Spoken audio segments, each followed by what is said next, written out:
Video শুরু করার আগে সবাইকে স্বাগতম। আজকের ভিডিওতে আমরা ক্রিপ্টো কয়েন সম্পর্কে আলোচনা করব। প্রথমে, ক্রিপ্টো কয়েন কি? এটি একটি ডিজিটাল অ্যাসেট যা ক্রিপ্টোগ্রাফি ব্যবহার করে সিকিউরলি লেনদেন করার জন্য তৈরি করা হয়েছে। ক্রিপ্টো কয়েনের জনপ্রিয়তা দিনে দিনে বাড়ছে। এর মাধ্যমে আপনি ব্যক্তিগত লেনদেন করতে পারেন বা বিভিন্ন সাইটে ব্যবহার করতে পারে। ক্রিপ্টো কয়েনের বিভিন্ন ধরন রয়েছে, যেমন বিটকয়েন, এথেরিয়াম, লাইটকয়েন, রিপল, ডোজকয়েন ইত্যাদি। ক্রিপ্টো কয়েন ব্যবহারের সুবিধা ও ঝুঁকি আছে। আপনি এটি ব্যক্তিগত লেনদেনের জন্য ব্যবহার করতে পারেন এবং এর মাধ্যমে অনলাইনে পেমেন্ট করতে পারে।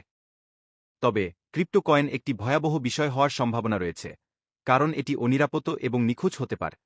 সবশেষে, ক্রিপ্টো কয়েনের মূল প্রেরণা কি? এটি মূলত ডিসেন্ট্রালাইজড পেমেন্ট সিস্টেম হিসেবে কাজ করে, যা নিরাপদ এবং সুরক্ষিত লেনদেন সম্পন্ন করে।